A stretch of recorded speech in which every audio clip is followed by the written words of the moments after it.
The battlefields of the future will be more dangerous than ever.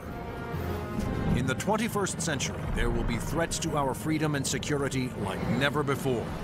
But will we be ready? Battles will be fought on land and sea, but they will not be won without supremacy in the air. Enter the incredible world of 21st century combat.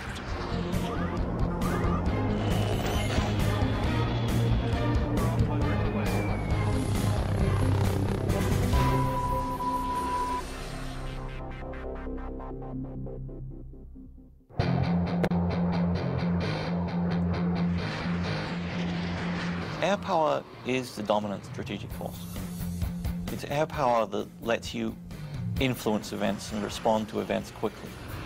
It's air power that lets you fight a war without putting hundreds of thousands of people on the ground. To date, Air Force F-15s have won more than 150 dogfights against enemy fighters without a single loss. And the Navy F-18 Hornet is widely recognized as the world's best carrier-based fighter bomber. But in the future, neither the F-15 nor the F-18 will be able to survive against deadly enemy anti-aircraft missiles. Surface-to-air missiles, or SAMs, are going to represent the biggest threat. Those very formidable systems developed in Russia or China will have to be taken out of action very quickly in any future conflict. The fighter of the future will need to be stealthy to slip past enemy radar. It must be able to take out anti-aircraft installations. And it must out-dogfight any enemy fighters that get in the way.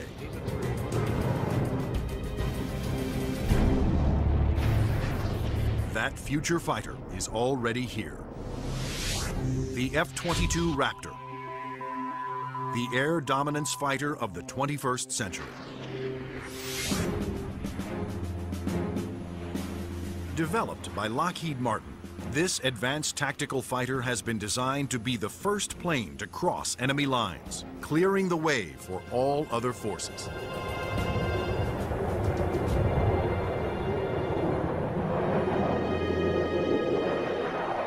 The F-22 is both an air-to-air fighter and an air-to-surface fighter, so it can drop precision weapons. That means it'll be able to go in early in a conflict, knock out all the air defenses that an enemy has, and also take out certain ground targets.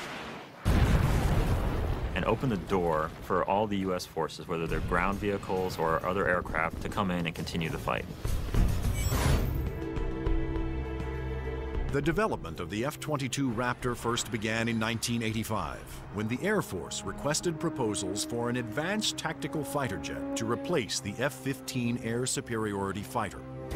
Military planners feared that the F-15 would not be able to counter new air and ground threats on the horizon. The result was the creation of the F-22.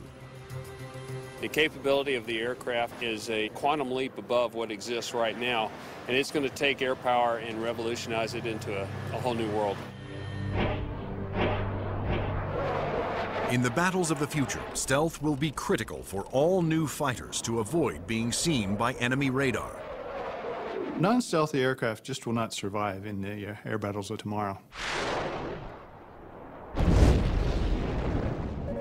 Stealth technology was created to counter advances in radar. Radar works by sending out radio waves and measuring the amount reflected back to determine the distance, speed, and course of an object. But stealth aircraft are designed with surfaces that deflect radio waves away, making them nearly invisible to radar. The world's first stealth production aircraft was the F-117 Nighthawk. The reason that airplane is faceted is a limitation of the computer technology at the time. It's easier to model a finite number of flat surfaces than it is a bunch of curved surfaces. And while the aircraft was a breakthrough at the time, the facets limited the plane aerodynamically. But now, thanks to more powerful computers, engineers can design aircraft that do not have to sacrifice aerodynamics for stealth. The F/A-22's aerodynamic slickness allows it to have the lowest drag of almost any aircraft ever produced. The F-22's aerodynamic superiority, combined with its stealth and firepower, make it a far better adversary than any aircraft before it. The F-15, which the F-22 will replace, has been a very successful fighter, but it is not stealthy. The F-117, while stealthy, carries no air-to-air weapons and is not designed for air combat. It relies on stealth and mission planning to protect itself. But the F-22, on the other hand, is not only stealthy, but comes with a full complement of air-to-air and air-to-ground weapons. The primary armament is in weapons bays underneath the airplane, where we carry 6 medium-range radar-guided missiles. By carrying the weapons internally, it preserves the stealthy shape of the plane. For closer infighting, the F-22 has short-range missiles and guns. Behind these two doors right here is the side weapons bay. This is where we carry a heat-seeking missile.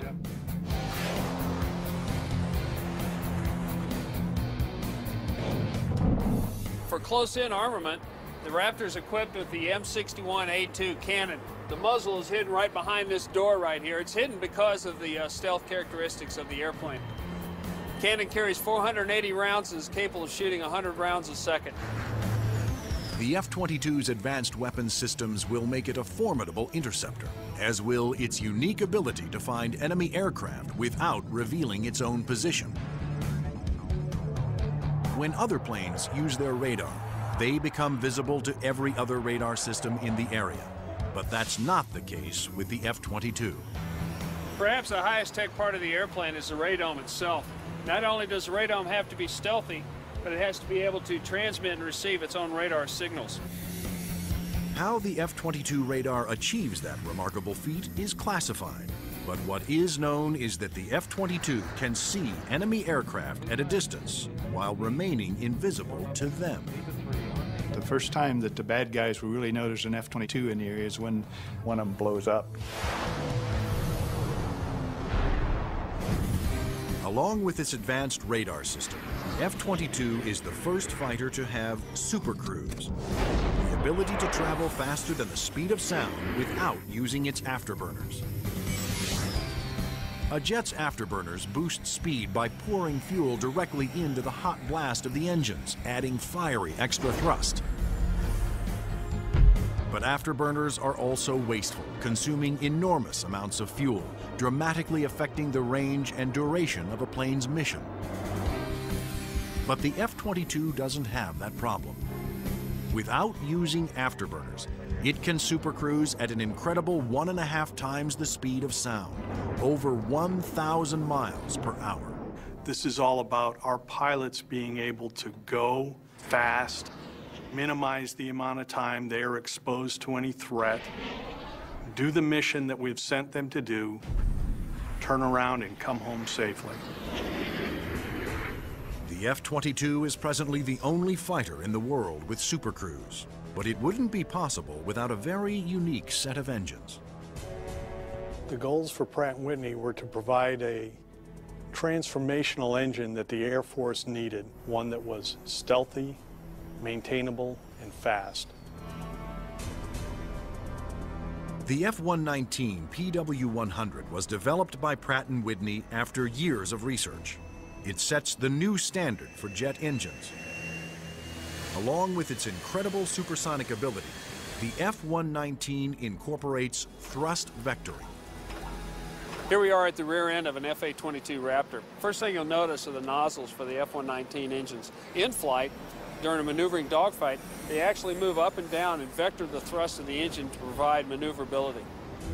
It helps us turn inside any foe, maneuver at low or high speeds to outmaneuver another airplane or potentially an enemy weapon that's headed towards us.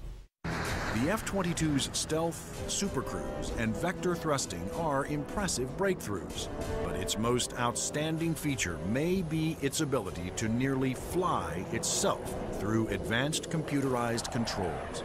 It relieves the pilot of all the duties, gives the pilot total freedom to just look out engaged in the combat scenario. In addition to monitoring its own performance, the F-22 constantly gathers data on other aircraft in the combat area and presents the most important information to the pilot. We're going to have information passed to us from either unmanned vehicles or from off-board sensors so that we can integrate data and use that information for targeting. And it's the way that we are driving our forces in warfare. We are much more integrated with both other services and with other platforms, and the F-22 fits right into that concept.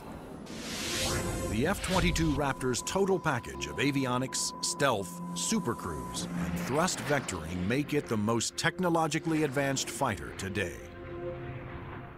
I've never been in an airplane that accelerates as fast, that's as agile, the ability to turn very sharply, and it just brings a great combination of the speed, the stealth, and the avionics to the fight that nobody else is going to be able to touch. But there will be future competitors, like the Russian Sukhoi 37, which features thrust vectoring and a radical forward swept-wing design. And the fifth-generation MiG, the 1.22, which some have nicknamed the F-22ski.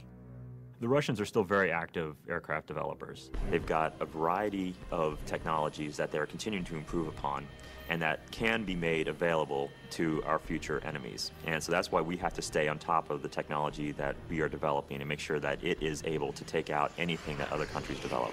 When you look at the adoption by China of the Su-27 and the fact that it'll probably be modernized and improved, that brings up the need for more advanced fighter aircraft in the US.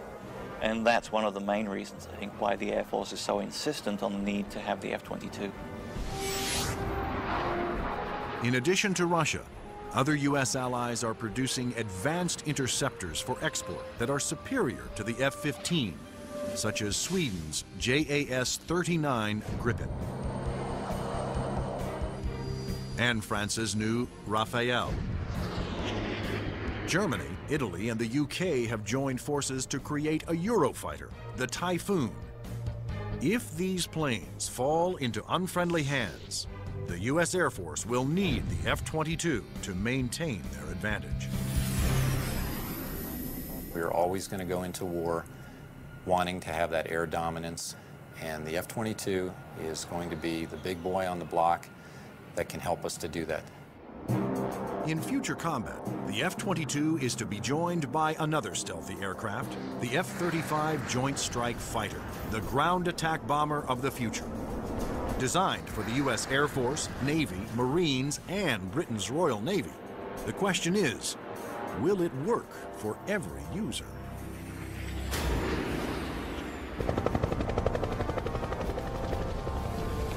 The rules of war have changed. Brute force has given way to high tech, and conventional weapons of the past will no longer be effective. In future battles, the F-22 will be the first fighter to cross enemy lines, surgically removing air and ground targets. Next in the F-35 Joint Strike Fighter, the attack bomber of the future. It will assume the air-to-ground attack role for the U.S. military. The F-35 can carry heavy weapons externally for maximum effect. But when a smaller payload is carried internally, it is nearly as stealthy as the vaunted F-117 Nighthawk. It has a significant amount of stealth capability to allow it to be used early on in a campaign, and it has a significant amount of weapons carrying and payload capability to be used at the later stages of campaign. The threat to the airplanes may not be as significant and require less stealth.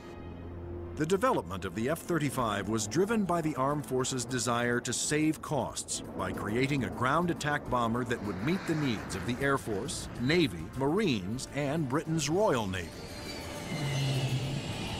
Airplanes are becoming very expensive these days, and we had to do something to get the cost of these airplanes back down to a reasonable level.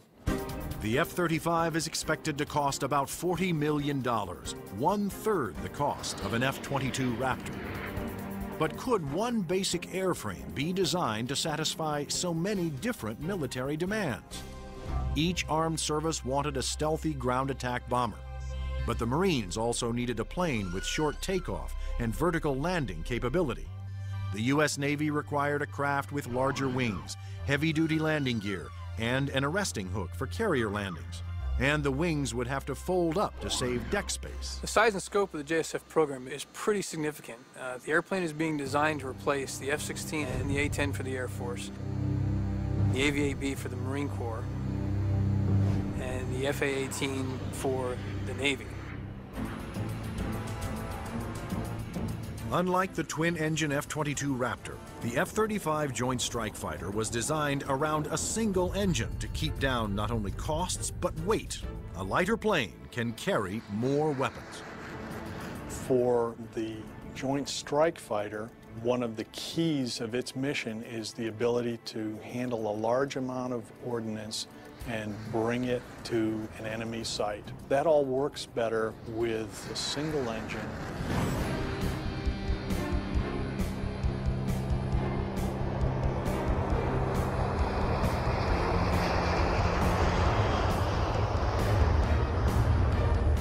The Air Force version of the Joint Strike Fighter, the F-35A, made its first flight attempt on October 24, 2000.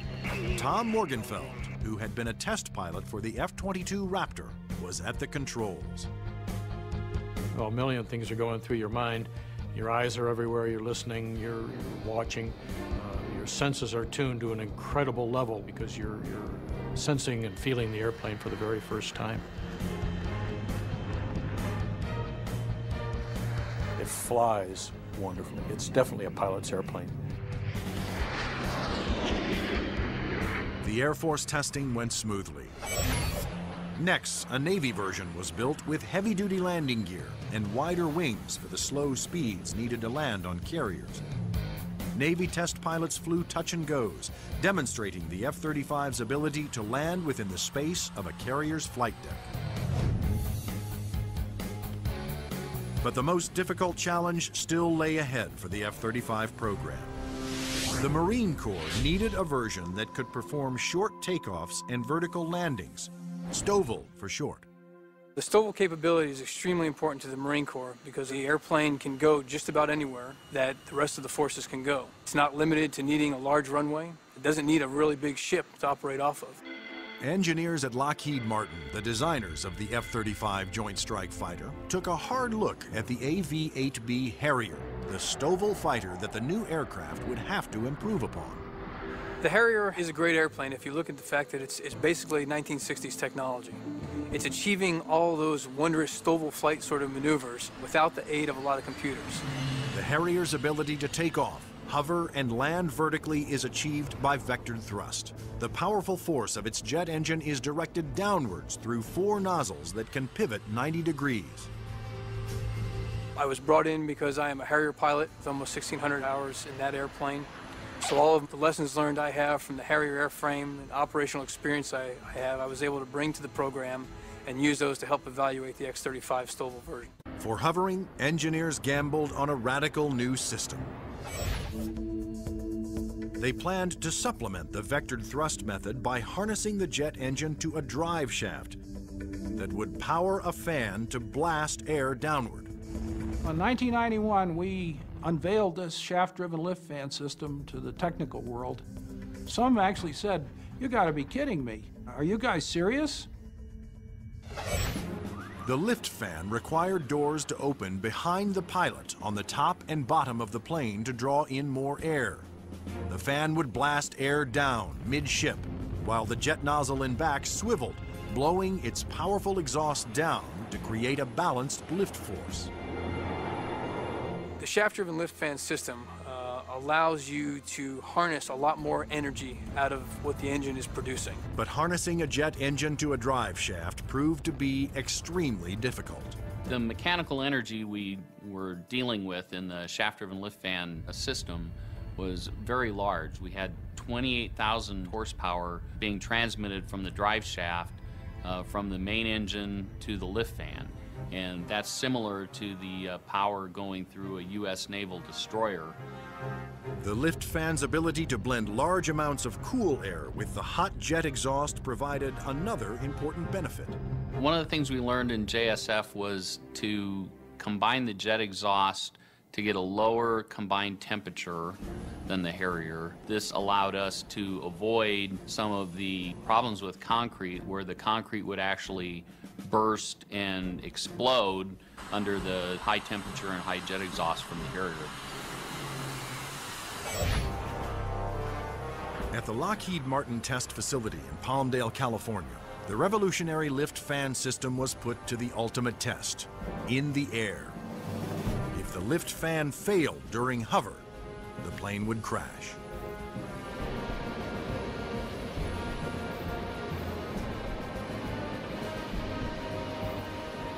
It made its first flight in 2001, and it was a complete success. And at that time, I didn't hear any more from the people who had been saying for years, this thing will never work. It worked. Now, all three versions of the F-35 for the Air Force, Navy, and Marines are being developed and further tested for mass production.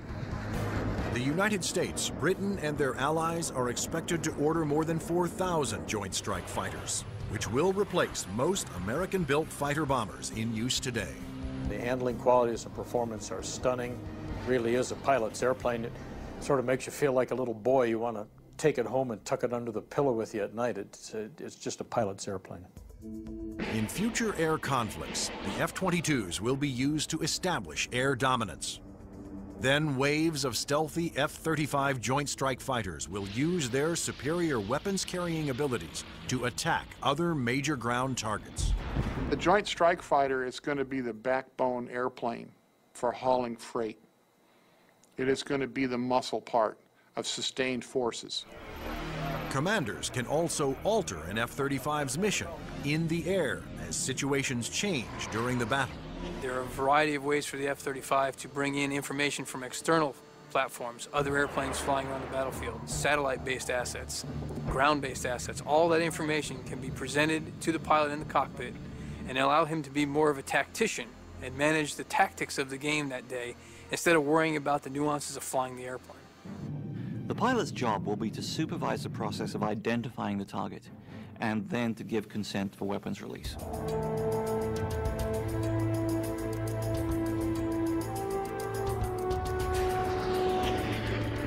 The Joint Strike Fighter will be able to carry a wide range of weapons, to include the heavier weapons such as the 2,000-pound bunker busters and 2,000-pound blast weapons. The Joint Strike Fighter's 1-ton bunker busters and blast bombs will be guided to their targets with pinpoint precision by JDAM tail kits. The Joint Direct Attack Munition, or JDAM, is a kit that can be put on any bomb to give it the brains to know where to go, and the movable tail fins to guide it there. JDAM is a guidance kit that came after Desert Storm. This little round piece on the side there is an inertial navigation clock. Now this clock, instead of measuring seconds, measures feet. If you take the unit and you tell it where it is right now electronically, and then you move it back a foot, or you move it up a foot, it measures every centimeter and every distance. The bomb knows the coordinates of where the airplane is, and it also knows the coordinates of where the target is. And when the weapon is released from the airplane, it simply flies from one set of coordinates to the other and does its thing when it gets there. Because a JDAM is directed by GPS, or Global Positioning Satellites, it can hit targets regardless of visibility. The way we use it is by employing it against targets that we cannot normally see visually, whether it is due to weather, smoke, haze, or just some sort of other thing that's obscuring the target.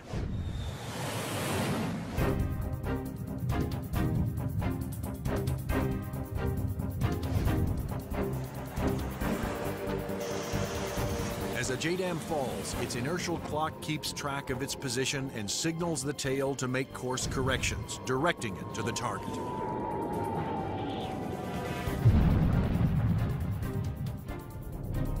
The accuracy of new weapons like JDAMs will reduce collateral damage. It also makes the F-35 an even more formidable weapon system. The new weapons, such as a JDAM, really reduce the need for the number of sorties, and that reduces our risk because we're not exposed to enemy threats as often. The F-35's combination of advanced weapons, avionics, and stealth will help it ensure its success over the battlefields of the future. U.S. military planners wondered if these same features could be utilized in a helicopter. They wanted a stealth helicopter. But could it be done?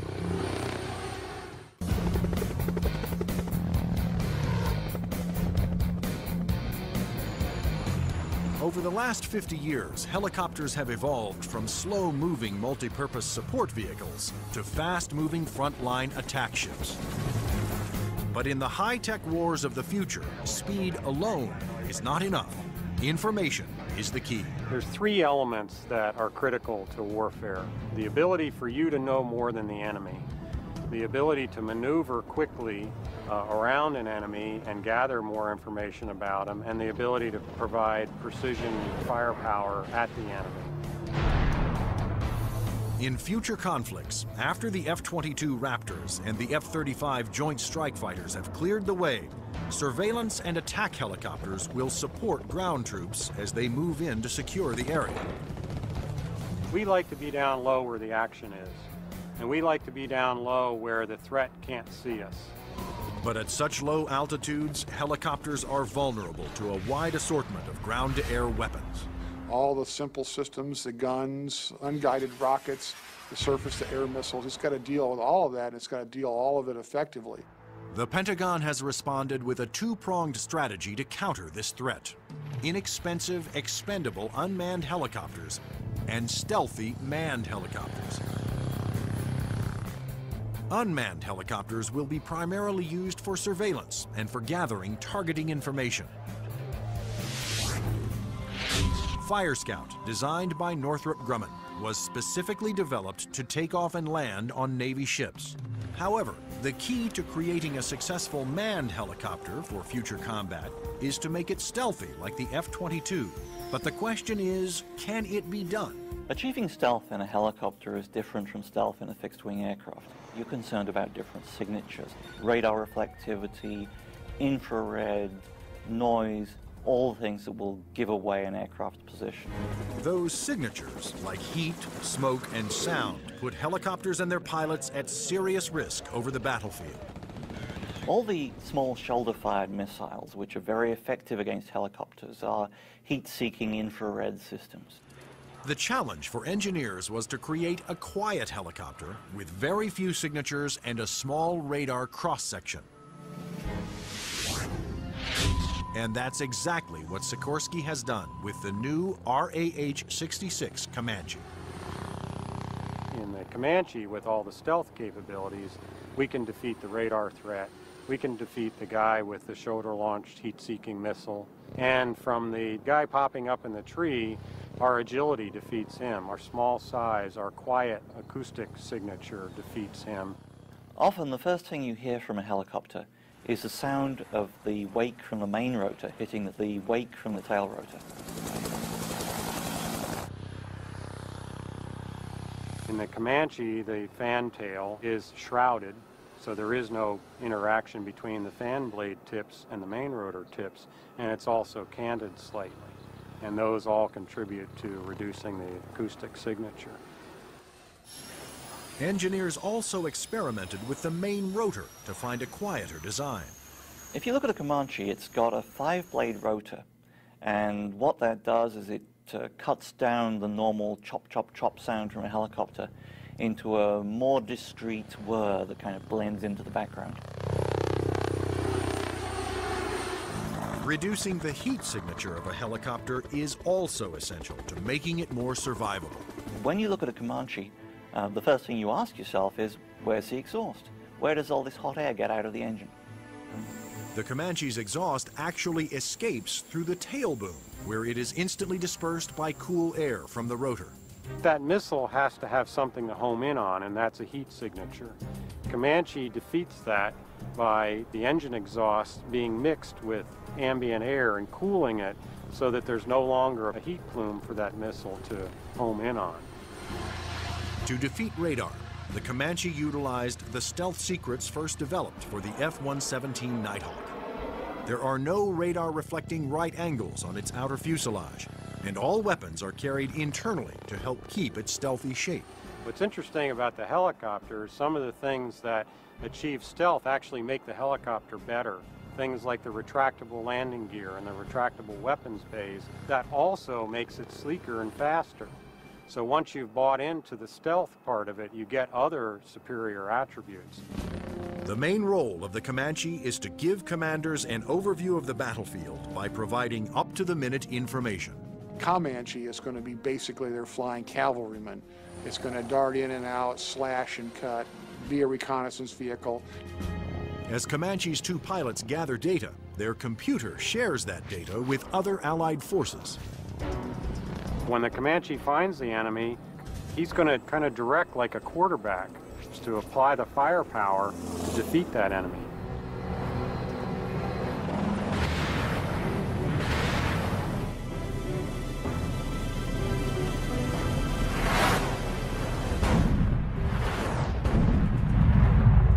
Engineering advances have also made the Comanche one of the easiest and most forgiving helicopters to fly.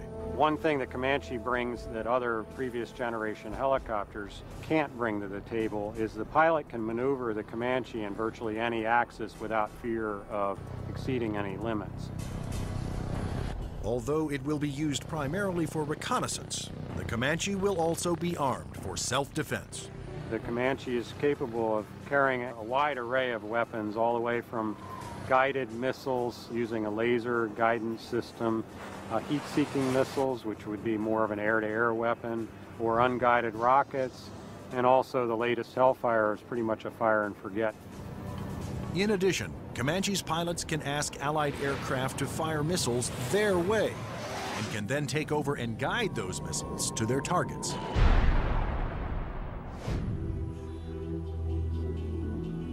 If the Comanche is hit, its computer system can often fix itself by reassigning vital functions to undamaged computer cards. This is where the computer brain of the Comanche is.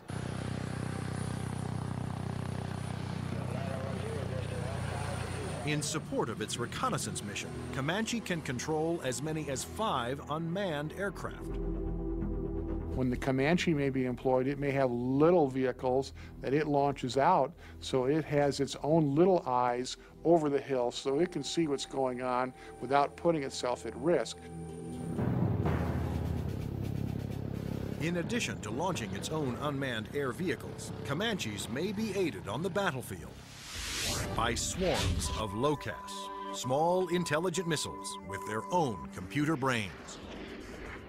It's about 31 inches long, weighs a little over 100 pounds, carries a single warhead, has a laser radar. In other words, it has a scanning laser beam that generates pictures. The LOCAS also communicate with each other and cooperate in searches and attacks. You could have a swarm of LOCASes, each of which has its own eyes, each of which is thinking, but each of which is communicating with each other. Send that imagery back to the operators who could either use these as surveillance probes or, in fact, as weapons themselves. Weapons like LOCAS reflect the trend toward electronically linking all Allied forces and weapons so that information can be shared and used by all. By networking aircraft over the battlefield, with surveillance platforms and other weapons systems, commanders can quickly change missions to take advantage of up-to-the-minute information. The key to the air battle of the future is not necessarily stealth, speed, or firepower. It's going to be information. Unmanned air vehicles, or UAVs, will provide a large part of that information while flying long-duration surveillance missions. So, will the Air Force of the future have no pilots? Since the very first use of airplanes in war, military planners have looked for ways to make aircraft more effective and more lethal. Once so secret their very existence was denied by the government, unmanned air combat vehicles, or UCAVs, are now poised to take the preeminent role in 21st century air combat.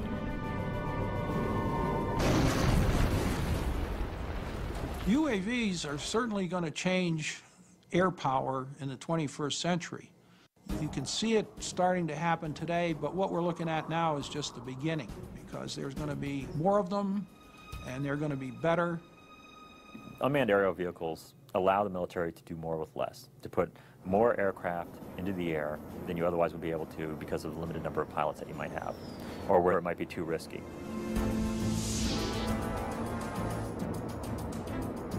In the future, aircraft that have no pilots on board will carry out the most dangerous combat missions. Today, unmanned air vehicles, or UAVs, are already taking over the role of long-duration surveillance. UAVs don't have mothers. You lose a UAV in combat and nobody bats an eyelid. One of the earliest surveillance UAVs was the Predator. It was developed in the early 1990s. When you look at Predator, basically they start off as being long-endurance systems that can really persist over the battlefield. In Afghanistan, Predators provided critical real-time intelligence. And it was there that a Predator made an amazing transformation from surveillance to armed aerial attack. Fired a Hellfire missile, an Al-Qaeda convoy, and destroyed one of the vehicles in there. And at that point, it crossed the line from an unmanned aerial vehicle into an unmanned combat aerial vehicle. Today, the new Predator B can carry up to 10 Hellfire missiles. Of course, its primary mission is still what the military refers to as ISR, or Information, Surveillance, and Reconnaissance. It's basically a poor man's satellite. I mean, you can bring it in and let it dwell in an area. UAVs transmit important visual information to battlefield commanders via satellite or other data links. Once targets had been located, identified, and cataloged, these could be disseminated to other weapons or weapon systems. Reconnaissance UAVs have multiple ways of conducting surveillance. On clear days, they use specially stabilized optical lenses that can zoom to high magnification. At night, they use infrared, and under adverse conditions, they use synthetic aperture radar to pierce the thickest clouds, sandstorms, or oil field smoke. When the radar is reflected back, it can also be used to create a 3D image of objects. If the enemy chooses to use countermeasures or decoys or deception techniques, having to beat 3 systems is a lot harder than 1. The success of the Predator paved the way for the development of an even more advanced high-altitude jet-powered UAV by Northrop Grumman. It's called the Global Hawk, but unlike the Predator, it was designed to take off, fly its pre-programmed mission, and land all on its own, thanks to the GPS, or Global Positioning Satellite System. The Global Hawk is basically a much larger version of the Predator. It has higher altitude capabilities, increased payload. It can carry a lot more sensors, a lot more communication devices, and it can loiter over a battlefield for up to 35 hours. The Global Hawk can stay aloft for a day or more, providing constant near real-time video surveillance over an area the size of Illinois. Predator and Global Hawk give us an up-close view, which is something you can't get from a national asset, which would be a satellite type of thing. Though still in development, the Global Hawk had a dramatic impact during Operation Iraqi Freedom. A single prototype provided information to Allied forces on 55% of all time-sensitive targets, including mobile Scud missile launchers.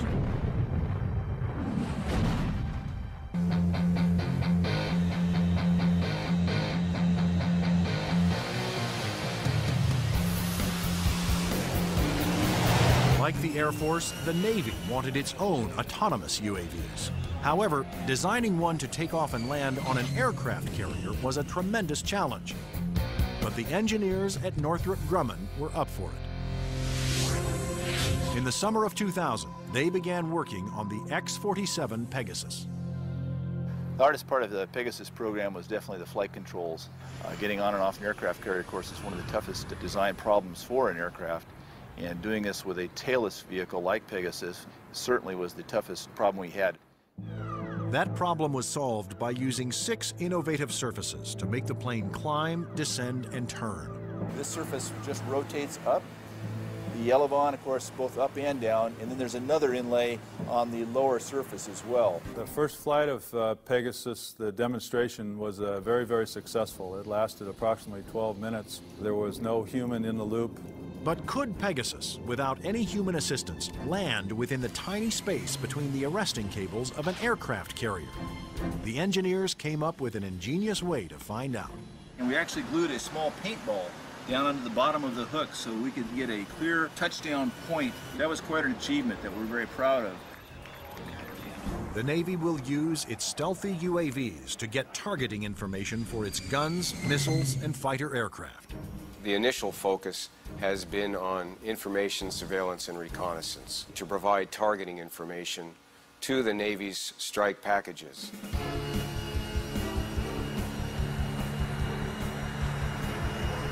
But many future UAVs, such as Boeing's X-45 unmanned bomber, will be heavily armed.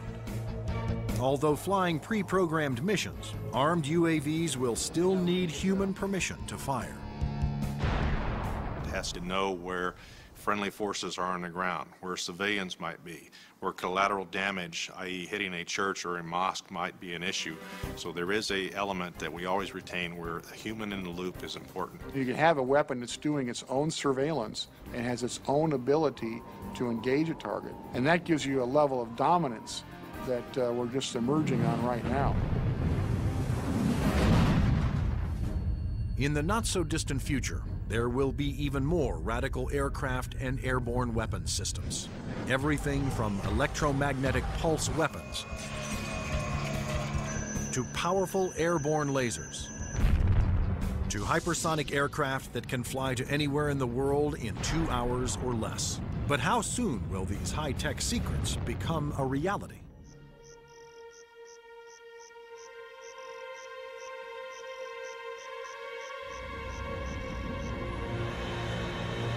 The enigmatic F-117 stealth jet flew in secret for 10 years before its existence was revealed to the public. Some of the unclassified projects that are acknowledged by the Pentagon seem more like science fiction than reality.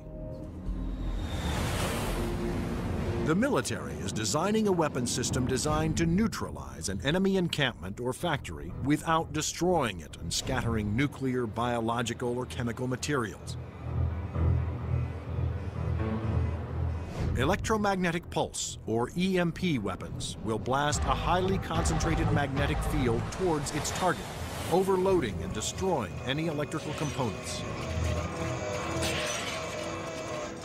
The small electromagnetic pulse weapons offer some pretty startling capabilities. You can essentially completely destroy an enemy's electronic infrastructure in a very precise way.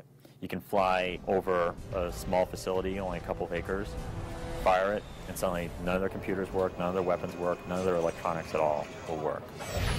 Researchers are also experimenting with an airborne chemical laser. An entire aircraft has been turned into a chemical energy plant that points that laser at a target and burns through missiles. This aircraft will fly at higher altitudes and will primarily be used for Scuds or for ballistic targets that would be fired from one country to another.